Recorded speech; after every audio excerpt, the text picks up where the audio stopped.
नमस्कार। कृषि दर्शन कार्यक्रम में आप सभी दर्शकों का स्वागत है। अंग्रेजी में कहावत है कि agriculture gives us wisdom and wealth and this is the base of life. और ये कहावत यथार्थ भी है, परंतु कृषि को करने वाले कृषक के बारे में भी हमें अवश्य सोचना चाहिए। उनके प्रति हमारी इच्छा शक्ति प्रबल होनी चाहिए। इसलिए कहा भी गया है कि जिरंति जिरता केशा दंता जिरंति जिरते जिरते चक्षु श्रोत्रश्च केवलम तृष्णा तरुणायते। इंसान वृद्धावस्था की ओर जाता है, परंतु उसकी इच्छा शक्ति हमेशा प्रबल बनी रहती है। और यही इच्छा शक्ति न केवल सरकार विभाग, परंतु एक आम नागरिक की भी किसान और बागवान के प्रति होनी चाहिए। मुख्यमंत्री किसान एवं खेतीहर मजदूर जीवन सुरक्षा योजना एवं कृषि यंत्रीकरण क्या है, इस विषय पर आज हम चर्चा करने जा रहे हैं। और हमारे कार्यक्रम में विशेष रूप से मौजूद हैं डॉक्टर पवन सैनी जी। डॉक्टर साहब, आपका कार्यक्रम में बहुत बहुत स्वागत है। बहुत बहुत धन्यवाद जी। डॉक्टर पवन सैनी जी कृषि निदेशालय में विषयवाद विशेषज्ञ यानी सब्जेक्ट मैटर स्पेशलिस्ट के पद पर कार्यरत है। और आज के विषय पर हम इनसे जानना चाहेंगे कि जो ये दो योजनाएं हैं जो किसानों के प्रति हमारी प्रबल इच्छा विभाग, सरकार एवं आम नागरिक की रहती है, उस पर विभाग क्या कर रहा है, इनसे हम जानने का भरसक प्रयास करेंगे। डॉक्टर साहब, सबसे पहले मैं आपसे जानना चाहूँगा कि कृषि यंत्रीकरण, जिसे हम एग्रीकल्चर मैकेनिज्म भी कहते हैं, उससे क्या अभिप्राय है? जैसा कि आप जानते हैं, सदियों से कृषि की जा रही है, खेतीबाड़ी की जा रही है। तो पहले हम बैल या दूसरे संसाधनों से खेतीबाड़ी करते थे जी। लेकिन आज मजदूर या खेती में काम करने वाले मजदूरों की संख्या कम होती जा रही है जी। जिससे आम किसानों को जो है खेतीबाड़ी करने में परेशानी आ रही है। उस परेशानी को दूर करने के लिए सरकार ने किसानों को आधुनिक यंत्र जो पहाड़ी राज्य में हल्के हों और जिनसे काम किया जा सके, ऐसे यंत्रों को किसानों को प्रदान करने के लिए कृषि यंत्रीकरण, राज्य कृषि यंत्रीकरण प्रोग्राम चलाया है, जिसके माध्यम से किसानों को विभिन्न प्रकार के कृषि यंत्र जो है अनुदान के रूप में प्रदान किए जाते हैं। लगभग इस योजना के अंतर्गत हर साल 50 से 60 हज़ार किसानों को अनुदान राशि प्रदान की जाती है अलग अलग यंत्रों के तहत।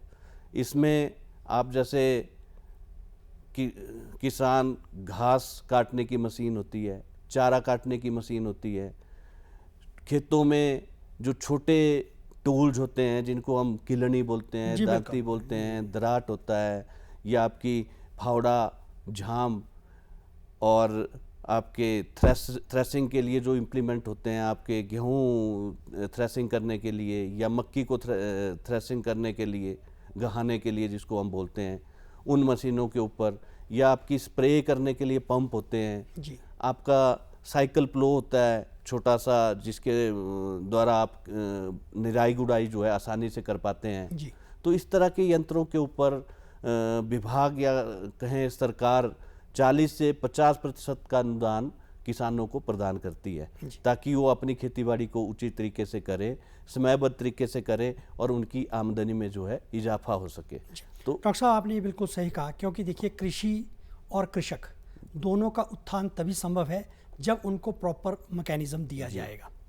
डॉक्टर साहब, ये तो आपने बताया कि विभिन्न प्रकार के यंत्रों को किसान बागवानों के लिए दिया जा रहा है परंतु कोई ना कोई योग्यता इसके लिए अवश्य विभाग द्वारा या सरकार द्वारा निर्धारित की गई होगी। तो आप इस पर बताएं कि किस तरह की योग्यता, क्योंकि देखिए हमारे प्रदेश में वैसे तो छोटे छोटे किसान हैं, चलो नीचे के समतल क्षेत्र है वहाँ पर जो है बड़े किसान भी होते हैं, तो इनके लिए किस प्रकार से योग्यता का निर्धारण किया गया है? जहाँ तक योग्यता का सवाल है, हिमाचल प्रदेश का वासी होना अनिवार्य है। उसकी यहाँ पर खेती योग्य ज़मीन हो, चाहे वो छोटी सीमांत किसान हो, छोटा किसान हो या बड़ा किसान हो, जी। सबके लिए इसके अंतर्गत सुविधा प्रदान की जा रही है। जी। जो छोटे तथा सीमांत किसान होते हैं या महिलाएं रहती हैं या आपके एसटी और एससी कैटेगरी के जो किसान होते जी हैं, जी जी उनको 50% अनुदान सभी यंत्रों के ऊपर जो भी प्रदान किए जाते हैं विभाग की तरफ से, 50% अनुदान जो है उनके ऊपर दिया जाता है। जी। जहाँ तक बड़े किसानों की बात होती है, आप बोल रहे हैं भी निचले क्षेत्रों में बड़े जी, जी, किसान जी, होते हैं या कहीं आपके ऊपरले क्षेत्रों में भी मिल जाएंगे कोई बड़े किसान। बड़े किसानों की कैटेगरी को हम इस तरह से समझ सकते हैं, जैसे 24 बीघा से ज़्यादा जिनकी ज़मीन होती है, जी।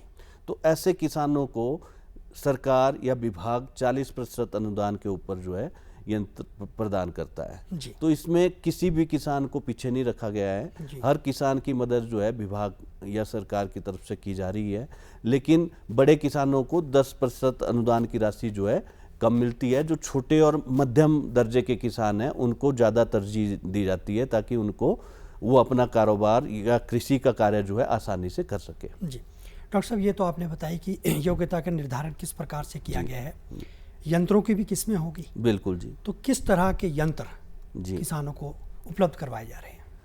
जैसे कि अगर हम राज्य यंत्रीकरण प्रोग्राम की बात करें, उसके अंतर्गत हम छोटे औजार या कृषि यंत्र जो है किसानों को प्रदान कर रहे हैं। उसके अंतर्गत जैसे मैंने पहले भी कहा, चारा काटने की मशीन हो सकती है, स्प्रे पंप हो सकता है आपका, आप ग्रास कटर हो सकता है, आपका मेज सेलर हो सकता है, व्हीट थ्रेशर हो सकता है, साइकिल प्लो है या सीड विंज हैं, आपके वाटर टब्स हैं। तो इस तरह के इम्प्लीमेंट जो है इस योजना के अंतर्गत किसानों को प्रदान किए जा रहे हैं। जहाँ तक बड़े यंत्रों की बात है, वो एक हमारा भारत सरकार के माध्यम से योजना चलती है स्माम। जी।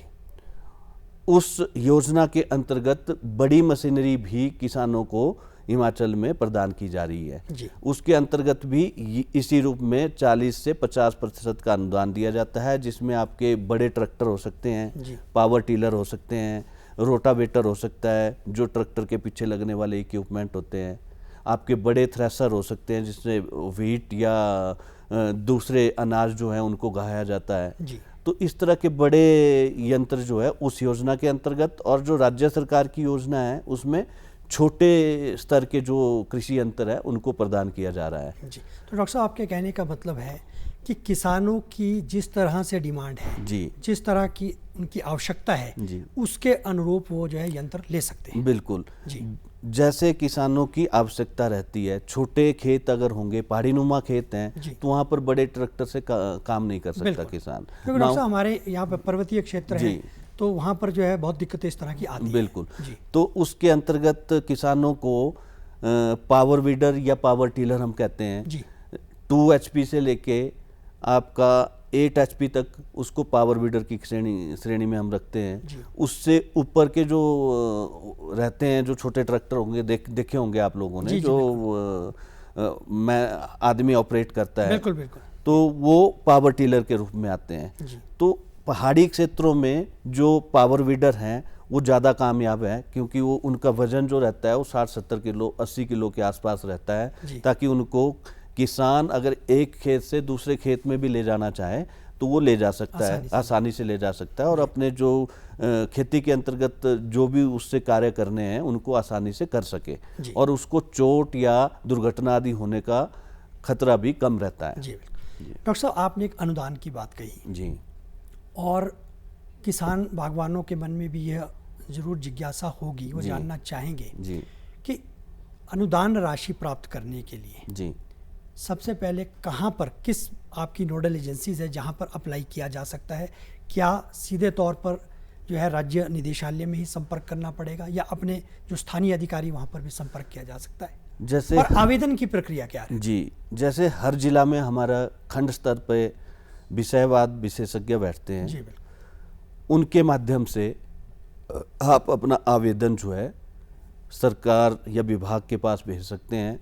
हमारी जो योजनाएं हैं काफ़ी हद तक डीबीटी पोर्टल के माध्यम से चल रही हैं। जी। जो स्माम की जहाँ तक बात है वो तो 100% डीबीटी पोर्टल के माध्यम से चल रही है। उसमें ऑनलाइन आवेदन किसान को करना होता है। डॉक्टर साहब, एक मैं इससे जुड़ता प्रश्न, जी। जहाँ आपने कहा ऑनलाइन, जी। और क्योंकि आपको पता है पर्वतीय क्षेत्र है, कई बार इस तरह की फैसिलिटीज़ नहीं होती। वैसे तो आजकल इंफॉर्मेशन टेक्नोलॉजी का ज़माना है, किसान इससे अछूता नहीं है, लेकिन फिर भी आप मानोगे कि हमारे कुछ ऐसे दुर्गम क्षेत्र है जहाँ पर, तो क्या लोकमित्र केंद्र के माध्यम से, लोकमित्र क्या विभाग भी कोई सहायता करता है इसमें? नहीं, इसमें उनके मोबाइल पे ही OTP आएगा जी और उनकी ID जनरेट होगी। जी, पारदर्शिता रहे इसलिए उस पोर्टल के माध्यम से उनके ID, खुद की ID बनेगी, उनके मोबाइल पे उसका OTP आएगा, कोई दूसरा आदमी उसमें कोई वो इंटरफेरेंस नहीं हो पाएगी। जी, इसलिए ताकि ट्रांसपेरेंसी रहे, पारदर्शिता रहे और किसान को उचित सहायता मिले, अनुदान उचित समय पर मिल सके। ठीक है ना जी। तो इस तरह से इसमें प्रावधान किया गया है। पहले आओ पहले पाओ के सिद्धांत पे ये पोर्टल काम करता है, ताकि किसी तरह की किसी के साथ कोई पार्शलिटी ना हो सके। तो ये सब चीज़ों का ध्यान रखा गया है। तो इसमें आप जैसे बोल रहे हैं कहाँ से आवेदन कर सकता है, तो वो लोकमित्र के अंदर से आवेदन कर सकता है। अगर कहीं किसी के घर में इस तरह की व्यवस्था है, सुविधा है, तो वो अपने घर से उसको ऑपरेट कर सकता है, वहाँ से कर सकता है, और वो अपने ID से हर एक चीज़ देख सकता है। वो कौन से नंबर पे है, कब उसका नंबर आना है, और नंबर तब आएगा जब उस यंत्र के अंतर्गत बजट का प्रावधान होगा। जी। तो उसी के अंतर्गत जैसे मान लो किसी ब्लॉक में ट्रैक्टर के रूप में 10 आवेदन आ सकते हैं, तो मान लो वहाँ 20 लोगों ने अप्लाई कर रखा है, तो पहले जो 10 हैं उन्हीं का नंबर लगेगा। और पहले डॉक्टर साहब, ये आपने बिल्कुल सही कहा, पहले ऐसा होता था कि हम किसी ना किसी अपने माध्यम के द्वारा जो है, जब ये ऑफलाइन होता था तो आप अप्रोच लगा करके किसी के माध्यम से बदल सकते थे। लेकिन अब बिल्कुल सही कहा आपने, इसमें अब प्रायोरिटी हो गई है, इसमें कोई नहीं बदल सकता। तो 80% काम हमारा DBT पोर्टल के माध्यम से चल रहा है। जो छोटी छोटी मशीनरीज होती हैं जिनको करने के लिए जैसे फिर उनका एक्सपेंस बढ़ जाता है। मान लो कोई कहीं सब्सिडी आपको 1000 रुपये मिलने वाली है या 1500 रुपये मिलने वाली है, तो वो लोकमित्र के अंदर में जाएगा, उसको 250 रुपये लगेंगे या 500 रुपये लगेंगे अप्लाई करने के लिए, तो उसका खर्चा जो है बढ़ जाता है। तो उन ऐसी यंत्रों के लिए विभाग, हमारा जो एडिशनल कंट्रोलर ऑफ स्टोर्स है या HP एग्रो कॉर्पोरेशन है, उनके माध्यम से रेट कॉन्ट्रैक्ट करती है। जो रेट कॉन्ट्रैक्ट होता है, जो मिनिमम रेट होते हैं, उनके ऊपर परचेज करके हमारे जो सेल सेंटर होते हैं उनके माध्यम से किसानों को प्रदान किए जाते हैं, ताकि उनका खर्चा कम हो सके। जी डॉक्टर साहब, ये तो बात रही कृषि यंत्रीकरण की। अब जैसा कि हमने कहा, हमारे विषय का ही जो बिल्कुल एक जुड़ता पार्ट है, दूसरा भाग है जी, कृषि, जो हम कह रहे हैं मुख्यमंत्री कृषि किसान एवं मजदूर खेती हर जीवन सुरक्षा योजना। डॉक्टर साहब देखिए, जब यंत्रों का प्रयोग करते हैं तो दुर्घटनाएं भी अवश्य लाजमी है, क्योंकि आधुनिक यंत्र है, कहीं ना कहीं क्योंकि लापरवाही हो जाती है, इंसान गलती का पुतला है, जिसे हमने कहावत भी कहा गया। तो ऐसी परिस्थितियों में जहां दुर्घटना हो जाए, इसको किस तरह से कवर किया गया है? देखो, पहले तो मैं ये चाहूँगा भी किसान, आपके माध्यम से किसानों को, प्रदेश के किसानों को ये संदेश देना चाहता हूँ, जब आप आधुनिक मशीनरी से काम कर रहे हैं तो उसमें सतर्कता के साथ काम करें। छोटे बच्चे हैं या अनजान जो उससे अनभिज्ञ हैं उस यंत्र से, उनको उससे काम ना करने दें, ताकि दुर्घटना कम हो सके। जहाँ तक दुर्घटना होने की बात है, हो जाती है, तो उसके लिए भी सरकार ने प्रावधान कर रखे हैं। जैसे कि आपने नाम बताया, मुख्यमंत्री किसान एवं खेतीहर मजदूर जीवन सुरक्षा योजना, इसी के नाम में समाहित है भी उनके जीवन को कैसे सुरक्षित किया जाए। ठीक है ना। तो इसी के लिए सरकार ने ऐसे प्रावधान किए हैं, जैसे किसी की मृत्यु हो जाती है तो मृत्यु होने पे 3 लाख तक का राहत राशि उसको प्रदान की जाती है, या कोई स्थायी रूप से अपंग हो जाता है, दुर्घटना के कारण स्थायी रूप से अपंग होता है, तो उसको 1 लाख रुपए तक की जो है राहत राशि प्रदान की जाती है। या ऐसे कई किसान होते हैं जिनकी उंगली या आंशिक रूप से जो प्रभावित होते हैं, उनको 10,000 से लेके 40,000 तक की राहत राशि प्रदान की जाती है। जी डॉक्टर साहब, यदि इस तरह की दुर्घटना, वैसे तो आपका कहना बिल्कुल सही है कि हम ईश्वर से भी यही प्रार्थना करेंगे और किसानों से भी यही प्रार्थना करेंगे कि ऐसी दुर्घटना किसी के साथ ना हो। यदि मान लीजिए किसी कारणवश हो जाती है जी। तो उन परिस्थितियों में जैसा कि आपने कहा कि इस तरह की राहत राशि दी जाती है, जी। आवेदन की क्या प्रक्रिया रहती है? आवेदन की प्रक्रिया वही खंड स्तर पे जो हमारे विषयवाग विशेषज्ञ बैठते हैं जी। उनके पास आपको आवेदन करना पड़ेगा। जी। उसमें आपकी मेडिकल रिपोर्ट भी लगेगी, पंचायत की रिपोर्ट भी लगेगी और मेडिकल का जो क्लेम होगा वो बताएंगे भी किस तरह की दुर्घटना उनके साथ हुई है, मृत्यु हुई है तो उस तरह का सर्टिफिकेट, डेथ सर्टिफिकेट जी सर, लगेगा, या आपकी आंशिक या स्थायी अपंगता जो हुई है उसको मेडिकल सर्टिफिकेट से डिक्लेयर करेंगे वो सब चीज़ें रहेगी और वो अप्लाई करेंगे। एक चीज़ और जानना, क्योंकि देखो किसानों के मन में एक प्रश्न, क्या सिंपली मेडिकल सर्टिफिकेट डॉक्टर का, या जैसे हमारे कहते हैं क्या स्टेट बोर्ड बैठाया जाता उसका, कौन सा नहीं, सिंपल जहां उन्होंने इलाज करवाया है अपना, जी, जी, वो उस डॉक्टर की रिपोर्ट उसमें रहेगी, फोटोग्राफ साथ में रहेगा, बाकी पंचायत की रिपोर्ट साथ में लग जाती है। तो विभाग उसको कृषि निदेशालय को भेजेगा और जैसे ही हमारे पास पहुंचता है हम कोशिश करते हैं 1 या 2 दिन में उसके ऊपर कार्रवाई करके जो राहत राशि है उसको उस कंसर्न जिले को और उस एसएमएस तक पहुंचाएं ताकि वो आवंटित की जा सके। जी, तो आपके कहने का मतलब है कि जो समय निर्धारण है वो 2 से 3 दिनों में आप हाँ, जैसे ही हमारे पास पहुंचता है, जैसे उनके पास आया है तो वो 2-3 दिनों में हमें फॉरवर्ड कर देते हैं, हमारे पास केस पहुंचता है तो 2-3 दिन, 2-3 दिन भी इसलिए बोल रहा हूँ, कई बार दूसरी व्यवस्था उसमें रहता है, बिजी रहता है आदमी, तो 2-3 दिन के अंदर ज़्यादा से ज़्यादा उसके ऊपर पूरी कार्रवाई करके राहत राशि जो है वहाँ जिले के उसमें डीडीए के अकाउंट में जो है कृषि उपनिदेशक के अकाउंट में चली जाती है ताकि वो उसको आवंटित की जा सके। तो आपके कहने का मतलब है जो इस तरह के आवेदन आते हैं उनका जो निराकरण है, निस्तांतरण है, वो निदेशालय प्राथमिकता के अनुसार उनको किया जाता है के स्तर पर ही। और इसमें ऐसा कोई वो नहीं है जैसे बजट का प्रावधान किया होता है, अगर कहीं ज़्यादा जरूरत होती है आवंटित किसी को नहीं किया होता है। जी बिल्कुल। जैसे जैसे आवेदन आते हैं उसके अनुसार ही उसका आवंटन जो है जिला स्तर पे या ब्लॉक स्तर पे किया जाता है ताकि उन लोगों को जो है सहायता प्रदान की जा सके। जी जी। डॉक्टर साहब, कितने किसान इसके अंतर्गत, इन योजनाओं के अंतर्गत लाभान्वित हो रहे हैं? जहाँ तक कृषि यंत्रीकरण की बात अगर हम करें तो इस वर्ष अभी तक लगभग 40,000 किसानों को सहायता राशि प्रदान की जा चुकी है या उनको कृषि यंत्र जो है अनुदान के रूप में दिए जा चुके हैं और प्रक्रिया अभी भी जारी है। बहुत सारी चीज़ों पे जो है परचेज, जैसे मैंने बोला आरसी के अंतर्गत भी परचेज होती है या विभाग के द्वारा खरीदारी होती है, जो खंड स्तर पे जो हमारे सेल सेंटर होते हैं वहाँ तक पहुँचाए जाते हैं, जिनको किसान जब उनको ज़रूरत होती है तो वो अनुदान ऑटोमेटिकली उस पर अनुदान रहता है, उनको सिर्फ 50% या 60% जो है अपना पैसा देना होता है, बाकी अनुदान पहले ही उसके अनुदान के रूप में ही यंत्र जो है वहाँ तक पहुँचाए गए होते हैं जी। और जहाँ तक हमारी मुख्यमंत्री किसान एवं खेतीहर जीवन सुरक्षा योजना की बात है, इसके अंतर्गत इस साल लगभग 13 दुर्घटनाएं आज तक जो हुई हैं उनको लाभ पहुँचाया गया है। इसमें मैं बोलना चाहूँगा 2 लोगों की डेथ भी इसमें हुई है, 2 किसानों की डेथ भी हुई है, जो एक जिला मंडी सुंदरनगर का था और एक जिला उन्ना से, उनको 3-3 लाख रुपए की राशि प्रदान की गई है। बाकी जो आपके 10 अन्य किसान हैं वो आंशिक रूप से प्रभावित हुए थे तो उनको उस तरह से 10 से लेकर 40,000 रुपये तक की राशि जो है प्रदान की गई है। मोटा मोटा अगर मान के चले तो लगभग 7 लाख के आसपास की राशि जो है आवंटित की गई है।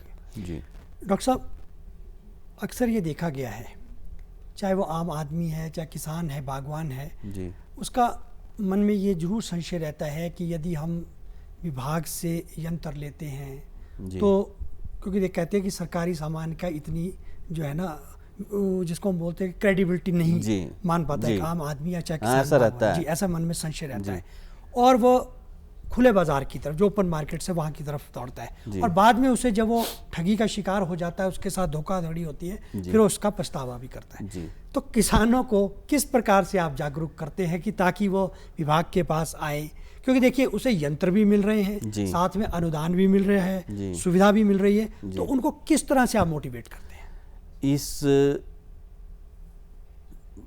इस चीज़ को व्यवस्थित करने के लिए ही सरकार ने जो है ऑनलाइन पोर्टल का सहारा लिया है। जी इसके अंतर्गत हम किसान जो मैन्युफैक्चरर रहते हैं, जी डॉक्टर जो मशीनरी को बनाने वाले होते हैं, उनका एम्पैनलमेंट करते हैं विभाग जी अपने पास, जी और उन्हीं यंत्रों का इम्प्लीमेंट का जो है एम्पैनल करते हैं जो भारत सरकार के कुछ इंस्टीट्यूट हैं जहां पर टेक्निकली टेस्ट किए जाते हैं। मतलब जो पैरामीटर्स पैरामीटर उन हो मानक गए, दंडों के बिल्कुल अंदर। जी टेक्निकल टेस्ट रिपोर्ट उसके साथ लगेगी। अगर नहीं होगी किसी के पास तो उसको हम उस एजेंसी को इम्प्लीमेंट नहीं करेंगे। जी जी तो बहुत सारी ऐसी, जैसे इस साल जो चल रही है, लगभग 82 ऐसी कंपनियां हैं जिन्होंने एम्पैनलमेंट करवाई है अलग अलग इम्प्लीमेंट को लेके। जी उसके बाद किसान फ्री है बिल्कुल, जी वो ओपन है, किसी भी एजेंसी से वो सिलेक्ट कर सकता है अपने आप, भाई मैंने इससे ये वाला यंत्र लेना है। रेट निर्धारित किया हुआ है, जी विभाग ने किया हुआ है, जी। उन्होंने भी दिया है। उसके बाद और उसकी सब्सिडी वो भी निर्धारित है, जी लेकिन तय उसने करना है उसने कौन सा यंत्र लेना है, जी और तकनीकी रूप से वो पहले से टेस्ट किया जा चुका है ताकि उनको कोई परेशानी ना हो। तो इसलिए किसानों की सुविधा के लिए इस तरह से ऑनलाइन पोर्टल के माध्यम से, और उनको एक खुला बाजार, जो खुले बाजार की आपने बात की, वो खुला बाजार भी उनको प्रदान किया गया है, और उनके जो यंत्र दिए जा रहे हैं उनकी तकनीकी रूप से वो बिल्कुल सही हों जी और उनको परेशानी ना आए, उसका भी ख्याल पूरा रखा गया है ताकि किसानों को किसी तरह की परेशानी का सामना ना करना पड़े। डॉक्टर साहब, किसानों की परेशानी से जुड़ता एक और प्रश्न। जी। मान लीजिए जैसा कि आपने कहा कि हमने फलानी कंपनीज को जो है उसको रजिस्टर कर दिया है, एम्पैनल कर दिया है। मान लीजिए फिर भी उनके पार्ट पर कोई लैप्स रहता है, कोई कमी रहती है, तो उसमें फिर किस तरह की कार्रवाई की जाती है यदि किसान को समयबद्ध तरीके पर वो जो सुविधा ना मिल सके? अगर इस तरह की कोई गड़बड़ी कोई कंपनी करती है जिसको एम्पैनल किया गया है, तो उसको ब्लैक लिस्ट जो है विभाग कर देगा ताकि वो आगे आने वाले टाइम में किसी दूसरे किसान के साथ इस तरह की धोखाधड़ी ना कर सके। तो इसका पूरा ख्याल जो है विभाग रखता है। तो तकनीकी रूप से, अगर तकनीकी रूप से वही चीज वो बेचेगा तब तो कोई गड़बड़ी नहीं होगी। अगर वो कोई दूसरी चीज बेच रहा है तो उसके ऊपर अगर कंप्लेंट आती है विभाग के पास, तो उसको ब्लैक लिस्ट करके वो दोबारा एम्पैनलमेंट में नहीं आ सकता, ना अपने प्रोडक्ट को बेच सकता है, किसानों को दे सकता है, क्योंकि इसके अंतर्गत उन्हीं प्रोडक्ट को ले सकता है किसान जो एम्पैनल्ड है, और वही उस पोर्टल पे रहेंगे, बाकी दूसरे प्रोडक्ट कोई भी नहीं रहेंगे। अच्छा डॉक्टर साहब, जैसा कि हम मुख्यमंत्री किसान जीवन सुरक्षा योजना की बात कर रहे हैं, इस पर चर्चा कर रहे हैं जी, आगामी जो है बजट किस तरह का प्रावधान आपने इसके लिए किया है ताकि हमारे अधिक से अधिक किसानों को इसमें जो है सुविधा मिल सके? इसमें जैसे मैंने कहा, इस साल वैसे 40 लाख का प्रावधान है जी, डायरेक्टरेट लेवल पे जी, किसी को आवंटित नहीं किया गया है। आवंटित आवेदन के हिसाब से ही आवंटित किया जाएगा, जहां दुर्घटना होगी उसी हिसाब से आवंटित किया जाएगा। अगर मान लो 40 लाख भी कम पड़ता है तो उसके लिए विभाग अलग से प्रावधान सरकार से आवेदन करके जो है अलग से प्रावधान करता है ताकि उन लोगों को सहायता जो है तुरंत मिल सके। जी डॉक्टर साहब, जैसा कि अभी आपने बताया था कि इसमें जिनकी मृत्यु होती है उनके लिए अलग निर्धारण किया गया है, जिनका आंशिक रूप से हुआ है उनके लिए अलग निर्धारण किया गया है। तो ये जो राशि है जी, आपने कहा इनको समयबद्ध तरीके से उपलब्ध करवा दी जाती है जी, लेकिन यदि मान लीजिए यह राशि उनको समय पर, निर्धारित समय पर नहीं मिल पाती है तो उसमें जो है किसान बागवान कहाँ पर अपनी शिकायत को दर्ज करा सकता है, किसके पास जा करके?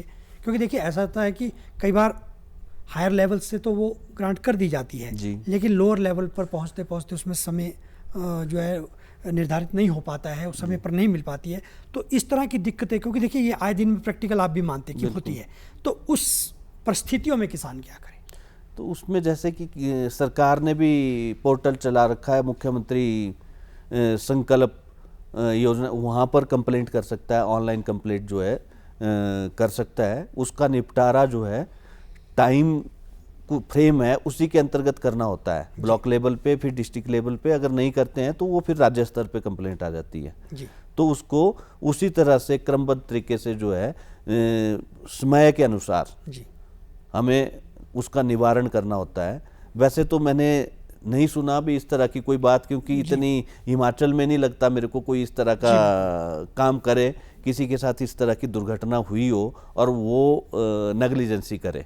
लेकिन फिर भी अगर हो जाती है तो वो राज्य स्तर पर अगर डायरेक्टरेट में फ़ोन के माध्यम से संपर्क करना चाहे तो वो फ़ोन के माध्यम से संपर्क कर सकते हैं, तब भी उसके ऊपर कार्रवाई होगी। अगर वो खंड स्तर पे बात करे, नहीं सुनते तो जिला स्तर पे उप निदेशक के यहाँ बात कर सकता है। तो हर जगह कहीं ना कहीं उसको जो है सहायता उसकी की जाएगी पूरे तरीके से, ताकि उसको समयबद्ध तरीके के अंतर्गत जो है उसको राहत राशि जो है प्रदान की जाए और वो अपना इलाज विधिवत रूप से करवा सके। डॉक्टर साहब, कार्यक्रम का अंतिम पड़ाव में हम पहुंच चुके हैं जी। अंत में आप किसान बागवानों को क्या संदेश, बहुत संक्षिप्त में? जी, मैं किसान बागवान या यूं कहें जो हमारे बेरोजगार युवा हैं हिमाचल प्रदेश में, मैं चाहता हूं अधिक से अधिक युवा लोग खेतीबाड़ी से जुड़े, आधुनिक कृषि करें और आधुनिक यंत्र जो विभाग प्रदान कर रहा है उनको, उनके माध्यम से अपनी खेतीबाड़ी को बढ़ावा दें और अपने जीवन स्तर को ऊंचा उठाएं और हिमाचल को आगे ले जाएं। मेरा ये सभी किसान और बागवान भाइयों से अनुरोध है। और मैं ये सोचता हूं भी कृषि से बड़ा कोई रोजगार नहीं है। तभी डॉक्टर साहब, जैसे कि मैंने कार्यक्रम के आरंभ में कहा था कि अंग्रेजी में कहावत है कि agriculture gives us wisdom and wealth and this is the base of life. Doctor साहब, आप हमारे कार्यक्रम में आए, इतनी महत्वपूर्ण जानकारी आपने आज के विषय से संबंधित न केवल किसान बागवान भाइयों का अपितु सभी दर्शकों को दी, इसके लिए आपका बहुत बहुत धन्यवाद। दर्शकों, हमें दीजिए अनुमति। बहुत बहुत धन्यवाद। नमस्कार।